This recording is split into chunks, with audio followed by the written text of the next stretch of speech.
Everybody, you're in for a big treat today. You've got two great SBDC speakers. And before we get into it, I want to thank everybody for showing up to today's presentation, but also encourage everybody to know that, hey, the SBDC really is out there to help small business. I mean, it's not just in their name, it's actually in their credo, it's what they do. As an IP attorney, I know that the SBDC is where I send my small business clients to be educated about what's expected of them, how to gain funding. But right now, with COVID-19 going on, it's an important time for all of us to sort of research. If you've had contact with the SBDC, but not for a while, now's a really good time to reconnect. Today, you're going to hear from Tony Del Campo. Tony's out of the North Charleston sector, and he is our technology commercialization and business consultant. After Tony, you're going from Earl Gregorich. He is from the Greenville area, and he is a business consultant and area manager there.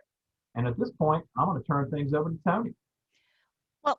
Tony, real quickly before you start, once again, if everyone could type their name in the chat box to confirm attendance and questions in the chat box as well, and those will be addressed at the end of the presentation. Thank you again for attending, and Tony, take it away. Thank you, Carolyn. Just to be sure, can you see the screen in the first slide? Yes, sir. Great. Great, excellent. Well, thank you. Thank you, Doug, for that introduction. I appreciate it. So again, welcome everyone to today's session 3 of the SBDC IP webinar series. And as Doug mentioned, my name is Tony Del Campo. I'm the Technology Commercialization Business Consultant for the Small Business Development Center. Now, over the past 2 sessions, if you attended, you've heard from patent attorneys Jeremy Stickala and Doug Lineberry, who have given great presentations regarding the basic types of IP, namely patents, trademarks, and copyrights. Today, the webinar will be doing something a little bit different, and we'll be discussing the key elements of IP business development. That is, how do you take the IP that has been awarded to you and turn it into a business opportunity? Let me move on to the next slide. Oops, I'm sorry about that. So these are the topics that we'll discuss today. We'll talk about some general concepts of IP commercialization. We'll briefly discuss the need to establish the value proposition for intellectual property. We will discuss licensing as the most common approach to convey an owner's IP to another party for the purposes of commercialization.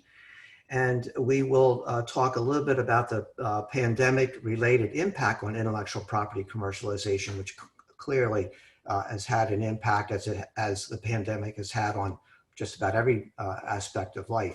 And then we'll conclude, or we'll then turn our attention to the cybersecurity concerns that IP owners should recognize. And that part of the presentation will be given by Earl Gregorich.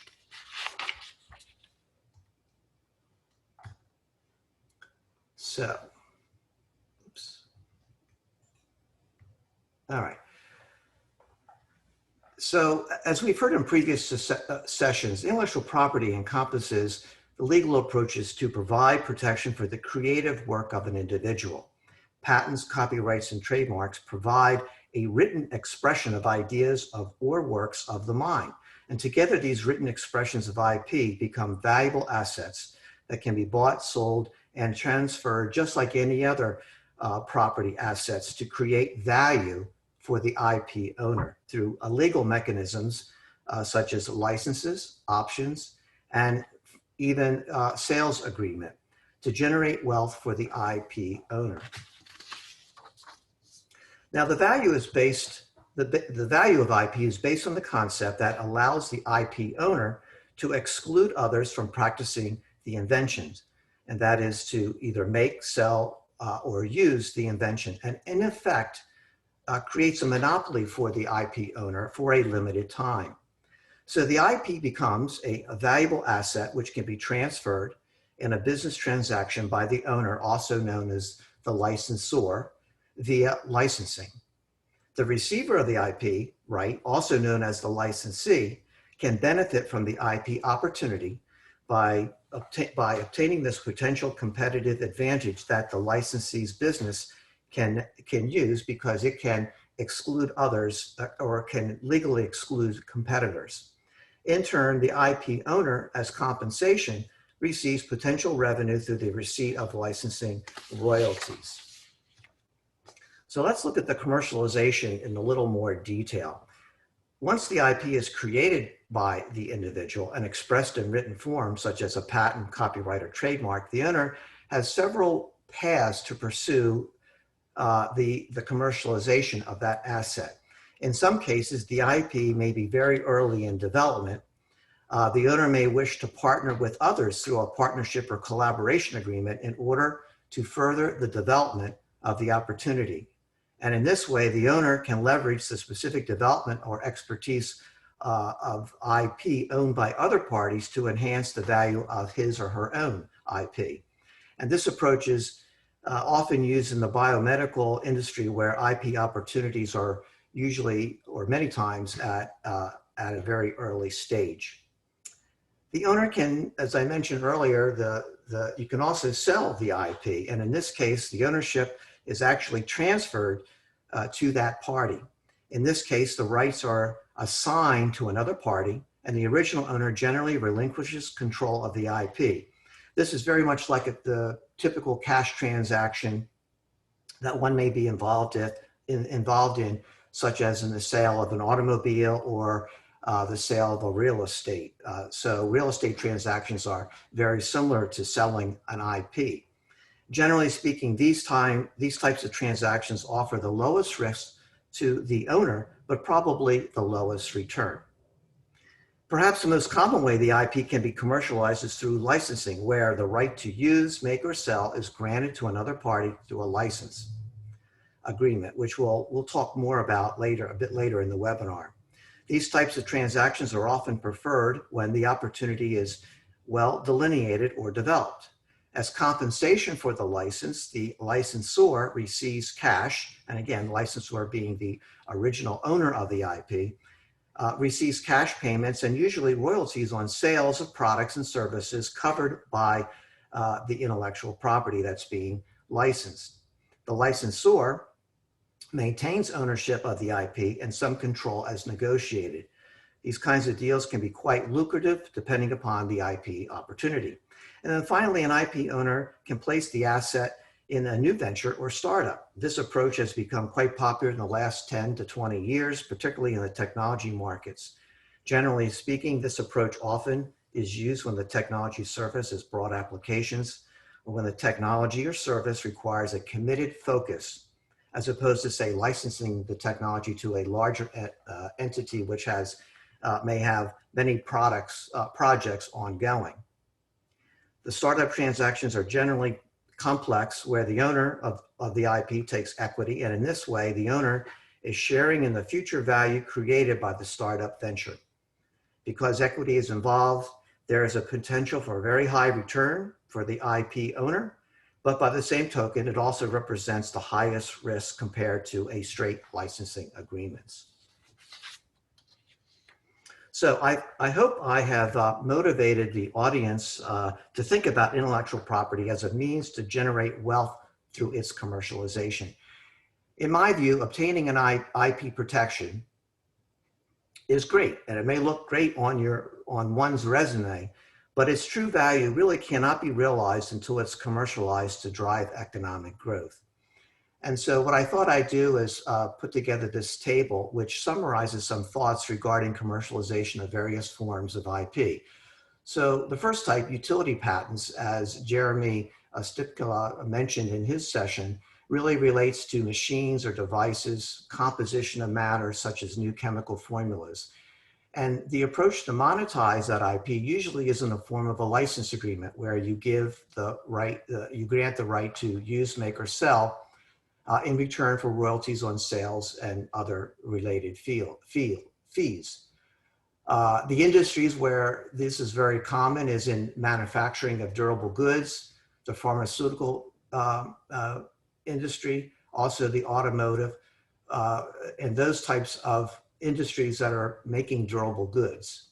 Good examples, one of which is in the news quite a bit lately, is the Pfizer COVID-19 vaccine, which really was a result of a large licensing deal between Pfizer and a biotech company in Germany known as BioNTech, which gave Pfizer the right to manufacture and distribute the vaccine.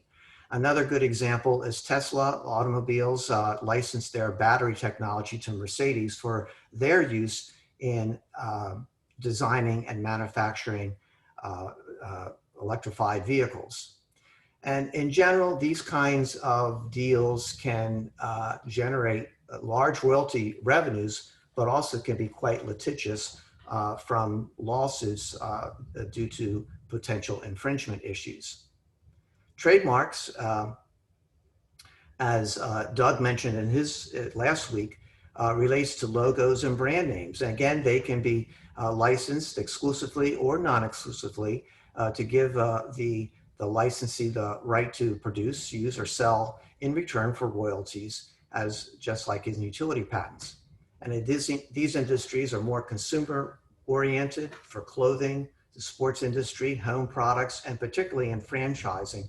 And some of these examples, which are very familiar, such as Nike, the Swish, Walt Disney, Marriott, and Subway, are all good examples of franchising and the use of trademarks. Again, in trademarks, the strong brand name and reputation can command large royalty streams, but unfortunately, it can be subject to piracy as in the form of counterfeiting. Copyrights, again, as Doug mentioned last week, are really our creative works. And again, you can license these to folks either exclusively or non-exclusively. And they're mainly used in the music industry, printed media, and film. Good examples might be Pandora, which I'm sure most of you are familiar with, Sirius XM satellite radio, and Audible, which downloads books. These are all places, are all industries and companies that make use of copyrights. And where the creator through a copyright would receive a royalty every time that song may be played on the radio or downloaded. Again, as in trademarks, the popularity of the creator and the reputation can command large royalty streams, but again, like trademarks, is also subject to potential piracy. So, as I mentioned, intellectual property can be a valuable asset, but like any valuable asset, one needs to, before you actually try to license and commercialize that technology, it behooves the owner to do an opportunity assessment. And that basically says, what are the things that would make this a valuable asset to commercialize? And very briefly, the assessment may begin as you would, and again, this is very, very briefly as you would with anything that you're trying to sell. You try to figure out what is the type and scope of the invention or the trademark or copyright. Is it a piece of software? Is it biomedical related, such as a medical device? Is it an engineering component or a consumer related product? Is it considered an improvement of something that's already out there? Or is it that may offer a better approach to doing something? Or in fact, is it a very new way and a way of doing something? Again, this helps to determine the value of the particular asset. And importantly, especially with regard to utility patents, you try to determine what stage of development is the opportunity. Is it conceptual? And that would require a far more development time, which means money. What would be the time frame that utility patent or other piece of intellectual property can be put into the marketplace? What does the market need? Is it something that everybody has to have, or is it something that maybe only it would be nice to have? But all of this helps to determine how attractive the IP opportunity might be to attract funding from lenders or investors. And likewise, what is the understanding of the potential competitors that can provide a sense of how attractive the technology might be versus any competing technology in the marketplace. And then finally, if the IP is a patent, the owner should obtain an understanding of the relative strength of the patent, and that is the breadth of the claim coverage. And this gives a sense of what degree the IP owner is able to exclude others from practicing similar aspects of the product opportunity. And if the IP relates to a trademark or copyright, the reputation of the trademark owner or the artist certainly isn't a factor in understanding the value of the IP and the attractiveness of the licensing opportunity. So the goal here is to establish the value proposition so that the IP owner can attract licensees and close the deal. The value proposition acts to motivate the buyer and the licensee, because the bottom line is you want to be able to complete the transaction and get the IP into the commercial sector, so that that can lead to the generation of revenues to you, the IP owner, through royalty streams or other fees. So if you are the owner of intellectual property, the commercialization, hopefully I've been able to convince you that commercialization is the name of the game. And accordingly, there are certain legal agreements that are routinely used, including non-disclosure agreements, which should be used early in the business discussions to protect the confidentiality of the information that is exchanged between the parties. If the business discussions lead to interest in obtaining the rights to the IP, the license agreement is commonly used to grant the rights to the subject IP to the other party. And the license agreement simply spells out the terms and conditions under which the licensee must abide by in their making, using, or selling the IP of the licensor.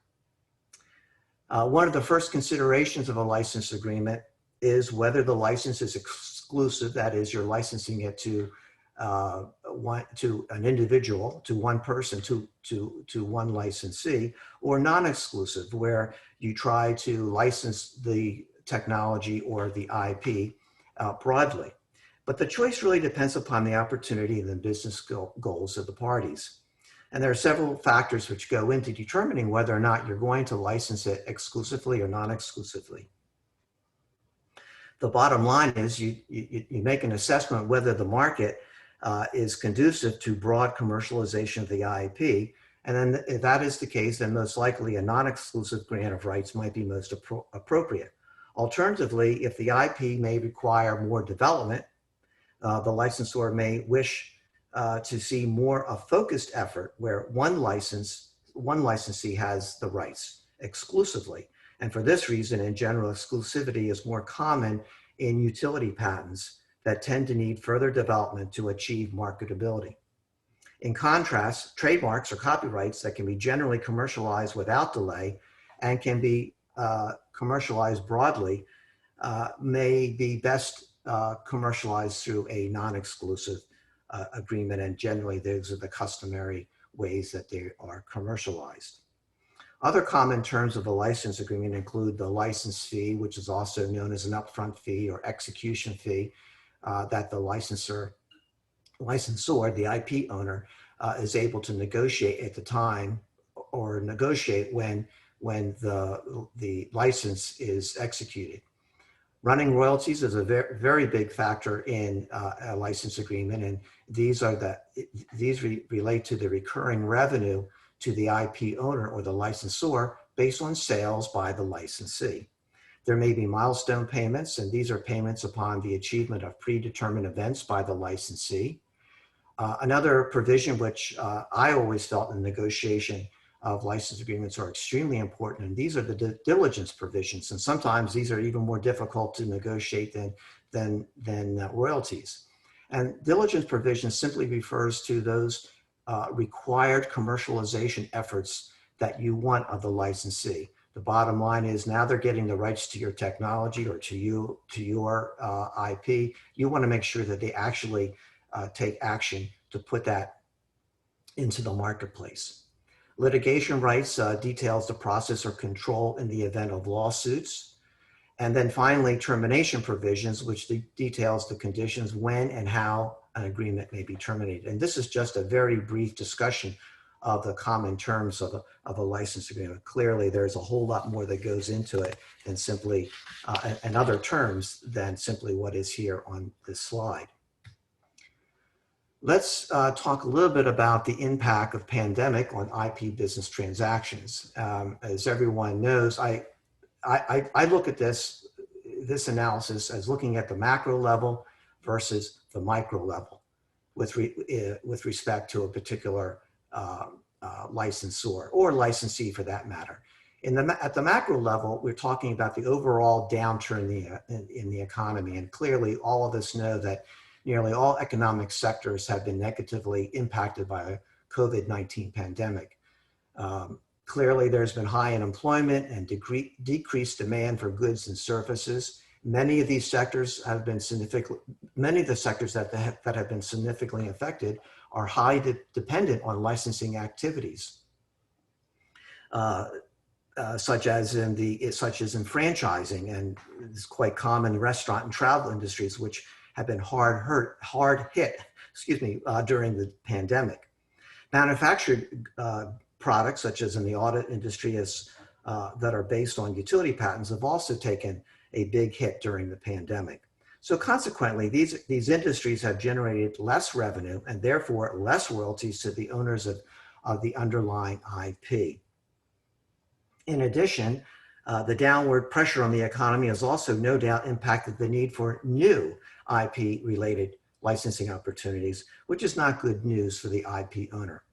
And unfortunately, I believe that mitigation of the impact at this macro level is limited until we're able to get the virus spread under control. As I mentioned a few minutes ago, the other way you can look at the impact of the pandemic on IP business development is looking at it at the micro level. And by this, I'm referring to the specific terms of the license transaction or the contract obligation that are between a licensee and a licensor. And I think that licensors and licensees should recognize certain terms that could cause disputes. For example, the inability to meet deadlines or milestones due to the pandemic-related delays, such as disrupted supply chains, can affect the marketed products or the introduction of new products. Stalled sales effort could impact the achievement of milestones that are required by the licensee. Any time-based terms should be subject to negotiation, and the party should consider inserting language that permit modifications as they negotiate a license agreement during these crazy times that we're in due to the pandemic.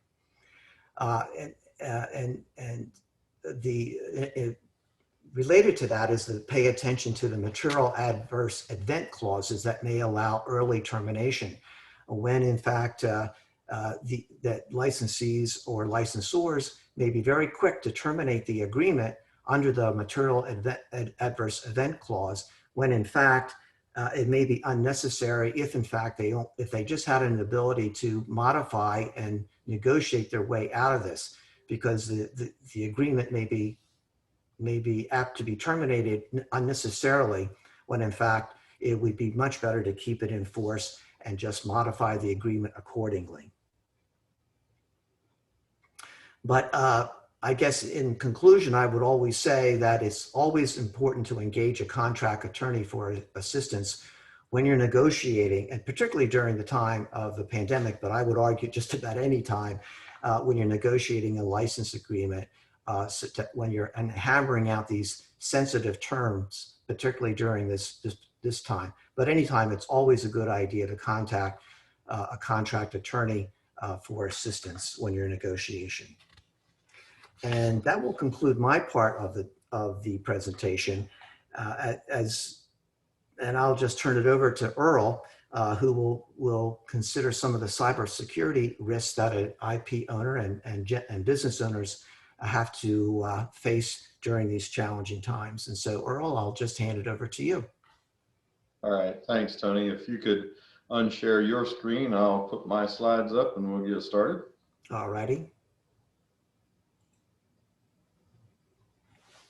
bear with me here while I do that. Okay.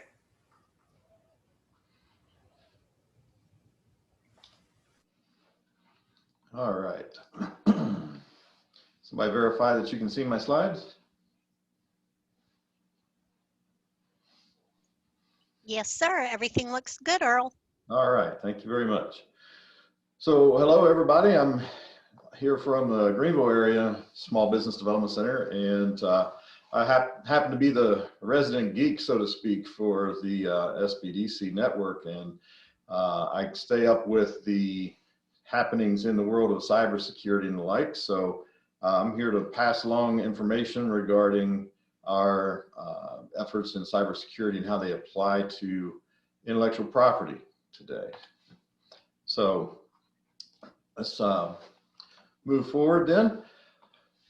If you've been whether you've been with us on the first couple of sessions or just joined us for this session, you've probably figured out by now that we're here to protect IP. We're talking about the value of IP. We're talking about various ways we can keep that safe from many different threats that exist out there. But I want to focus in on one particular threat today, and that's the threat of cyber attacks and getting hacked. I'm sure that anybody who has IP or who's currently in development of IP understands that, you know, IP represents value in the business. As Tony just discussed, you know, you've gone through idea creation, you've done some R&D, you've done testing, all that piles up a fair amount of data in your business, and all that data has a certain amount of value associated with it. You've got time and you've got costs surrounding those processes, gathering that data and figuring out what works and what doesn't. You have a competitive advantage because you have that data and somebody else does not. So that represents value in your business as well. Then there's going to be some branding or reputation value that's added to your business simply because you're known as the innovator maybe in your industry. So that has some value attached to it. Maybe your brand is bolstered by the fact that you actually own the IP and you're not just licensing it off of someone else. So that can add value as well. Then of course there's the actual monetary value of the IP. Many of the ways that Tony just described on how to calculate or come up with a value associated with the ownership of the IP. That's what we're talking about when I say the actual monetary market value. And a lot of times you can figure what that is early on. Sometimes you don't figure that out until it's actually at a point where you can sell it. So the fact of the matter is you're building up this value. It's wrapped up in your IP, and 9 times out of 10, it's associated somewhere along that line, if not entirely, in the data. One thing that we see with small businesses is they don't really realize and place the importance on the value of the data that they have, at the value of the intellectual property that they carry. But I always talk to the owners and say, hey, look, you know, if you looked at that intellectual property or that data that you carry in your systems that gives you the advantage over your competition, if you looked at that like it was inventory and it was sitting on your shelf, you wouldn't leave the doors unlocked at night. You would probably have a surveillance system. You probably would carry insurance on that inventory, and you would protect it. You would do everything that you could to protect it. And that's kind of the point here. Cybersecurity is a huge threat. Intellectual property is value worth protecting. And we're here to talk a little bit more about how we go about that. So when we talk about intellectual property, we talk about cybersecurity, we're talking about many different things, but some of the things that you may be more familiar with as far as what that entails. You know, maintaining intellectual property means you're probably maintaining other things of value, other things that you, frankly, maybe by regulations, have to protect. And when we're talking about these things, it's data items like personal identity information, name, address, phone number, social security numbers, things of that nature. It might be something's regulated under the HIPAA laws regarding medical patient records, anything like that. Maybe it's possible. Maybe it's just research data, and that research data might be in the form of academic lab work that you've done. It may be in the form of just simple testing that you've done in your business. But the fact of the matter is, you've probably digitized that and you're keeping it on a computer somewhere. So it may not be the IP itself, but it's the supportive data behind that IP.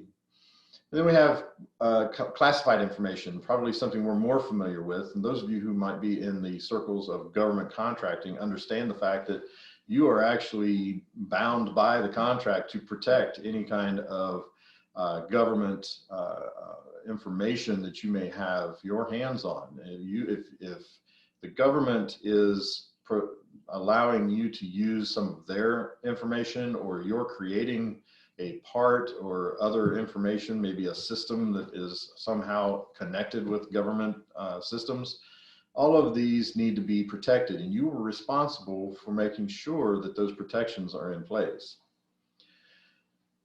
Ownership of the IP stretches beyond just yours as well. It may be your IP, and that becomes an obvious thing that you want to protect, but what about your corporate partners? What about the government partners? Much like I was just talking about, if your data is intertwined some way with another partner's data, or possibly you have a technology that is in place between your business and a corporate or government partner's data, those represent areas that need to be protected as well. And in many cases, those are regulated by either a contract or law that states that you have to do that. You have to have those protections in place. And if it's found that you have not, you could see some serious consequences from that. So where your data is stored, how it's being accessed, that is a primary concern when we talk about cybersecurity. All of the information there above, the PII, the HIPAA, all of those data sources, those data archives must be protected, and you must have various practices in place. Otherwise, you might find yourself in a rough spot. So what are some of these risks that we need to be talking about? Who's actually, or what is actually threatening us? Well, the obvious ones that you see on the news and a regular basis, you'll see talk about hackers who have made their way into systems, and typically larger names, Targets and Macy's and all of these. You may also be aware of some of the malware that's out there, some of the software that you might inadvertently download from a website or an email. But what I want you to get from this particular slide deck is typically the problem is human. It's rare that software is the issue. It's rare that hardware is the issue. It's usually the person that is the issue. It's the human being. We can point to ways that cyber attacks can occur and how that your data can be accessed, and through things like your employees, your competition maybe unscrupulously trying to track down your data. Remote workers, which is a big thing right now with COVID-19, can expose your data because they're using systems at home that maybe are not completely protected by your work level cybersecurity. All of these things are a risk to you and your business as you are trying to protect your data. So just to be aware that you can put a lot of your faith in the machines, your faith in the software and the updates and the virus protection software, but if your employees are not trained properly, if you are not diligent about keeping up with what the actual threats look like when they come at you, then you're most likely going to fall victim to many of the cybersecurity risks that are out there.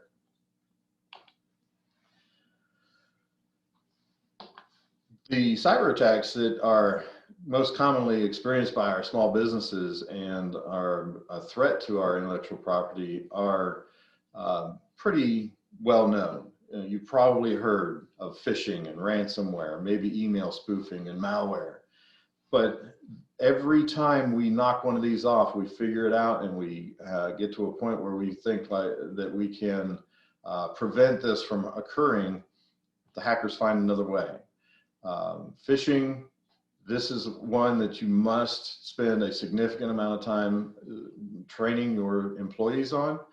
This typically will occur through email, possibly the phone, and you could even maybe lump social engineering into this. This is where a hacker typically over time will build up enough information through interaction with you or your company so that they can piece puzzle together just enough information to either work their way into your system or represent themselves as you to a vendor or to a contractor and gain access that they shouldn't have. Ransomware is another big one. This is typically comes in by way of an email that you have opened or clicked on a link that has taken you somewhere that has allowed malware to be, a form of malware to be downloaded to your machine that will then take control of your machine, encrypt your data, and now make it inaccessible to you, usually held for ransom as the name would imply.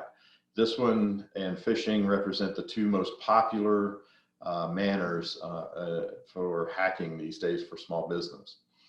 Email spoofing can be used a couple of different ways. Email spoofing may occur for inbound emails to fool you and thus be part of a phishing campaign, or it could be a situation where someone uses it to represent your business to someone else.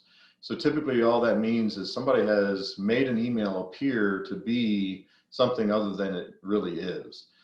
So if your business has outbound email to say a vendor or a contractor, a email spoofing might allow that hacker to represent themselves as your company to that vendor and therefore gain access to records, data, anything that they may have, and then they can work their way on up the chain from there.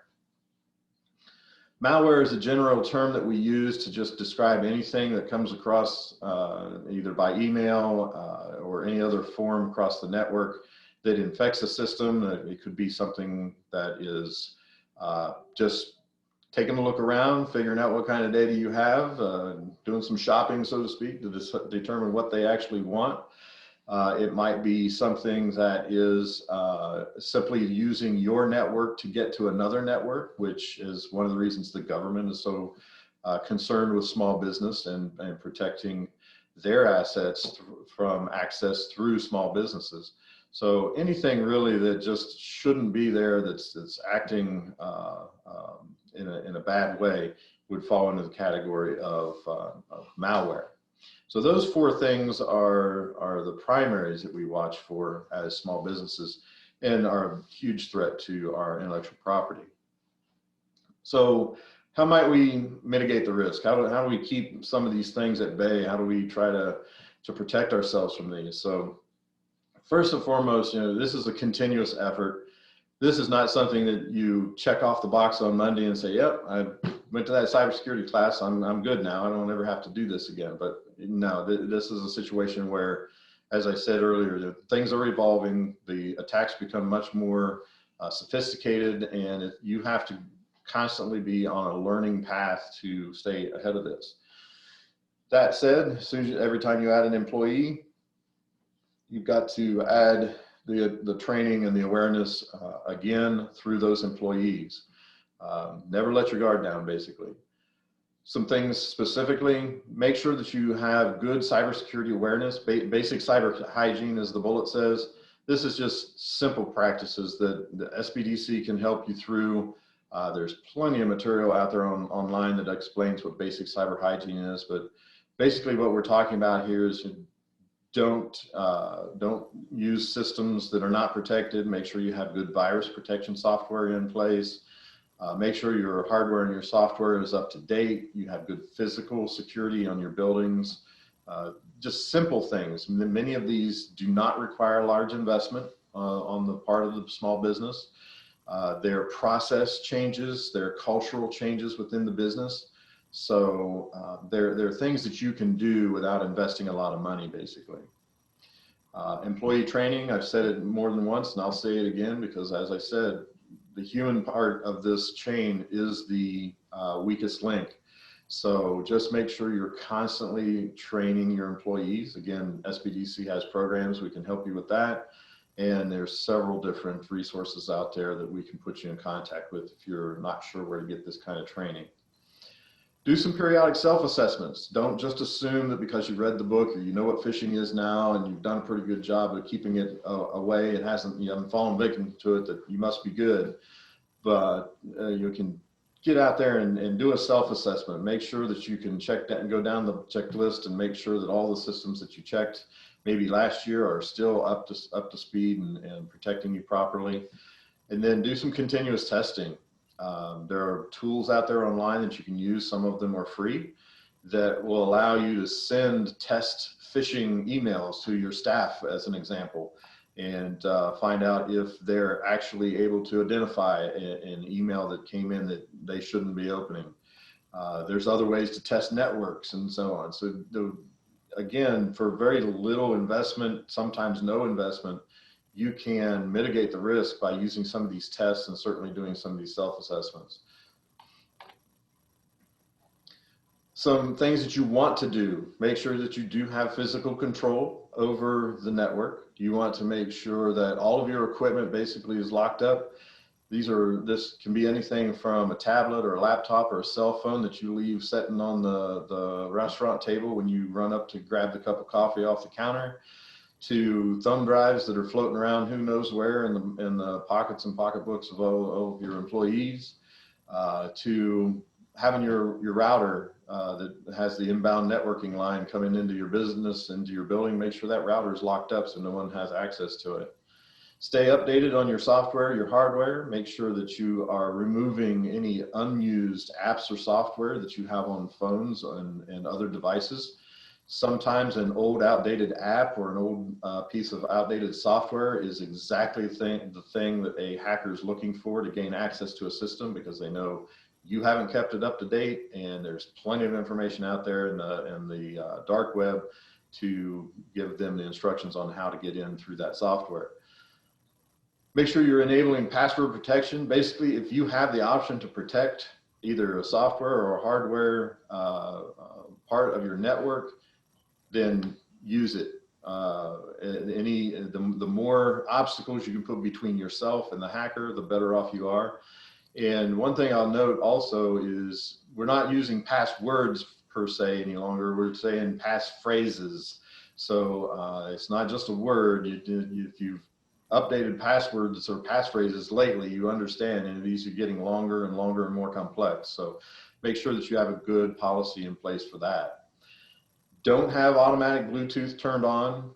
Make sure that you only turn it on to sync up with the devices that you want. If you leave auto Bluetooth search on, you might get connected to something you don't want. Use encryption if and when at all possible. If you're not sure what encryption is, that's something we can do a sidebar on, but sometimes it's easier to do than you might think.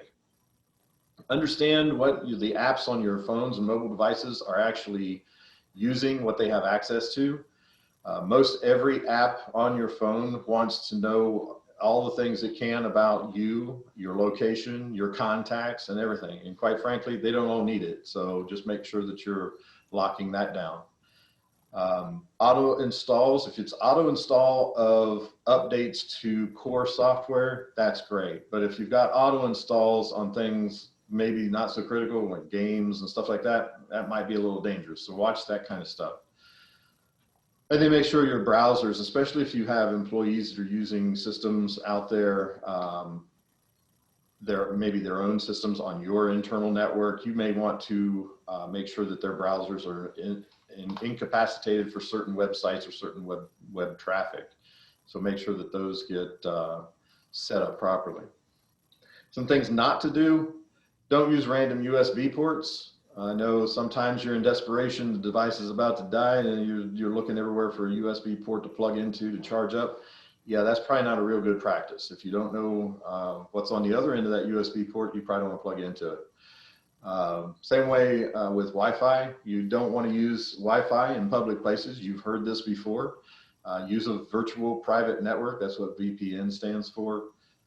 That will protect you from somebody just randomly hacking into your connection to a network.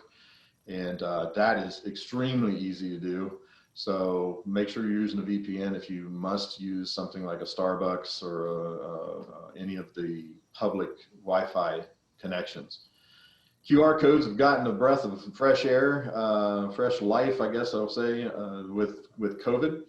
There are many government entities right now using QR codes to connect you to resources. That's fine, but make sure when you're using QR codes, you have an idea of who produced it and what should be on the other end of it. If you just randomly scanned a QR code and it took you to a website with malware attached to it, you're done at that point. It's got you. Download apps and software, for that matter, only from sources that you know. Anything that comes at you says, hey, this is a great app, why don't you try it? And you probably don't want to mess with that. Laptops and other auto-connect devices should be disabled. You don't want to walk into a public setting and have your laptop automatically connect to the nearest open Wi-Fi network. That just is trouble, because I can set up a public Wi-Fi anywhere and just sit there and catch traffic as it walks by, literally. So be aware of that. Don't set your systems to auto connect to Wi-Fi. So yeah, last thing that I'll share with regards to mitigation is, as I mentioned, these small business development centers here in South Carolina and throughout the nation, for that matter, we're working hard to make sure small businesses understand cybersecurity. We have a cybersecurity team here in South Carolina for SBDC. And if you have cybersecurity specific questions, we're assigned to that task. We have standards-based cybersecurity self-assessments as well. Those of you who recently were received letters possibly or notifications from the government that you must meet DoD certification requirements towards the end of last year. If you're not aware of what that is, or you think you might be impacted by that, please reach out. We'll be happy to help you through that. We do have training programs as well as resources for third-party tools like those tests that we were talking about, and possibly actual certification and deeper assessment. We don't do the certification ourselves, but we can get you in contact with folks that do, and we can help you prepare for those certifications should you need them. So I know that's a lot of scary stuff, but I think we're going to move into questions now if there's anything we can help with. Doug? Earl, our first question I believe should be directed to you. This is from Cynthia Rhodes. She asks, how can the SBDC help with mitigating risk?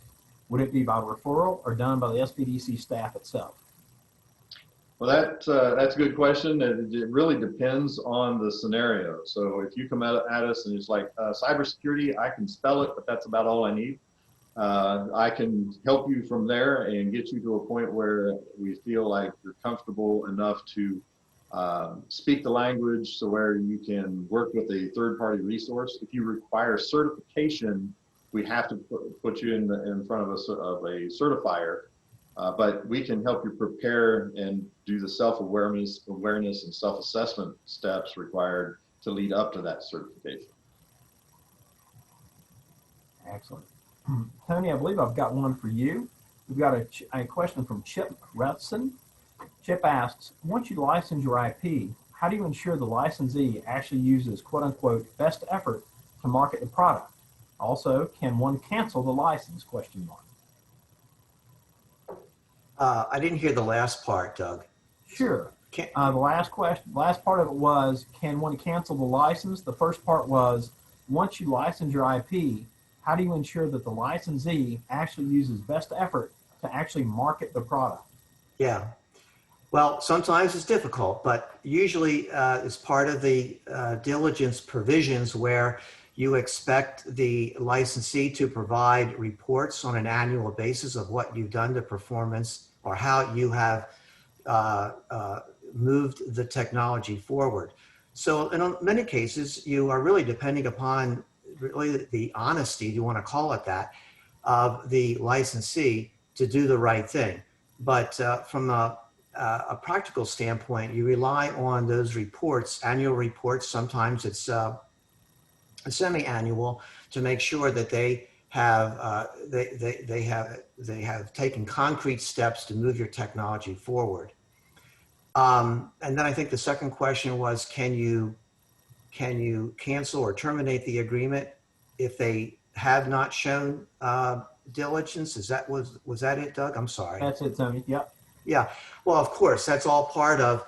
It's not as easy as that, though. A lot of times, there'll be a dispute resolution clause where if the licensor feels that the licensee is not using best efforts, which I don't particularly care for that phrase, but in any case, if they're not using diligence to move the technology forward, indeed, there are provisions to go through a dispute resolution to determine whether or not it rises to the level of termination. But indeed, almost all agreements should have that dispute resolution as a provision in the agreement to settle not just the disputes in terms of diligence, but all disputes. For example, they're not paying their royalties, or the royalties were not calculated properly. So that's how you would do that. Basically, stay in contact with your licensee and make sure that they're doing what they're supposed to be doing. Excellent. Thank you, Tony. Next, we've got a question from Alfred Newman. Alfred asks, how do you license a trade secret? Alfred, I'll bat this one. Foremost, we want to make certain that it is a trade secret. Trade secrets are, again, something that's unknown to your competitors. They're used by your company to have value and to make profit off of it, to oversimplify. If it is a trade secret instead of a patentable protection, and again, patent protection has to be filed with the USPTO, a trade secret is kept secret. To license that to someone, you're going to want a confidentiality agreement, non-disclosure provisions, etc. You'd want to do this in a written contract. You would not want to do something slapdash. You absolutely don't want this to be oral in any way, shape, or form. Guys, we've got another one. Earl, back to you, cybersecurity. If you have a hotspot on a phone, is that safer than public Wi-Fi? Question mark. So a hotspot typically is safer than a public Wi-Fi. Normally, you are connecting to the hotspot via an encrypted connection between the device and that hotspot. That doesn't protect you 100%, but it's better than just sitting down at a restaurant and hooking up to whatever's there. And Earl, they had a follow-on to that one. I usually keep my Wi-Fi off when traveling. Is that a good habit? Yes, turning the Wi-Fi on and off as needed is much better than just having it randomly ping other networks, because, as we said, things get more and more sophisticated every day. What we think is protecting us today might not be tomorrow, and if you're running around with your Wi-Fi on, that could be a problem. Guys, our final questions, I'm going to call it a toss-up. It's from Highly Blessed Angel. The question is, what advice can one give for starting a nonprofit? Highly Blessed Angel has a podcast, YouTube, and Facebook. Well, first of all, starting a nonprofit is a little bit different than starting a small business. But after it's set up, it's much like a small business. You're going to run it very similarly. Starting a nonprofit, we typically only deal with for-profits, so probably SCORE is the better resource for you on that. But generally speaking, there are some qualifications you will have to go through in order to set up a nonprofit. We can talk to you offline on the actual steps on that if you like. We can get you started. Earl, her response was SCORE. Thank you. Guys, we had another question came in. This one's from Ross. Says he really appreciates everyone's time today, and he's asking for a free and cost-effective resource to apply for patents and trademarks because he's a new business, and due to COVID, unfortunately, funds are low. Ross, I'll fill this one. You get what you pay for. If you're going for free patent and trademark protection, you're probably not going to get either. I know you don't want to hear that. You would love it if we could say, hey, here's a group that'll file free patents for you. Here's a group that'll file free trademarks. That's just not going to happen. LegalZoom in these places, the clients that I've had, and I'm certain Jeremy will tell you the same thing, they end in tears and disaster. They're not what you want. What you do want is an attorney that you can call, that someone's in your state, because guess what? If Jeremy and I do something dumb, we've got these this little entity down in South Carolina, you've heard of it, called the State Bar. They'll be more than happy to make us your whipping dog. But what you don't want to do is to enter into some sort of third-party agreement with somebody not even close to you. Trust me, patents and trademarks are too important to try to do on a low-cost, no-cost budget. If you try to do that, you're probably going to fail with that protection, or you will get protection that is just so shoddy it's not going to protect you in a business sense. I'm sorry that's not the answer you really wanted, but that's the answer that you need to hear. And I'm going to add one thing. Angel Williams with Highly Bless Angel, I will email you the SCORE information in your area. I see that you're out of Columbia, so I can send you SCORE Mentors of the Midlands. So I can send you that information once we're finished with this event. And just to follow up with Doug's response, which is a good one, and I absolutely agree with him. But I would also suggest that whoever asks the question to make sure you tune in for our session 6, where we will have USPTO representative Elizabeth Doherty, who will talk a little bit about the resources that are made available free of charge, my understanding, to inventors and to others who are looking to get protection for their intellectual property. But the bottom line is, I agree with Doug. There's you really have no choice but not to try to do it yourself. You get what you pay for, as Doug said. The bottom line is to use a patent attorney when you're trying to file for patents or copyright or trademarks. Guys, that is the end of our questions. Does anyone else have a question? From LaShonda Peoples, awesome presentation. The information is very informative and helpful. And before we close today, I'll be sending out a post-event survey. So those individuals who respond to the survey will receive the presentation slides. And it is my hope to get those presentation slides out Monday or Tuesday of next week. And please don't forget that we have session 4 a week from today. And we would love for you to join us. So if I can send out that registration link to everyone if you would like. But again, to repeat what Doug, Tony, and Earl said, thank you so much for attending today. Thanks everyone for attending. Excellent. Thanks everyone. Have a great week. See you later. Bye now.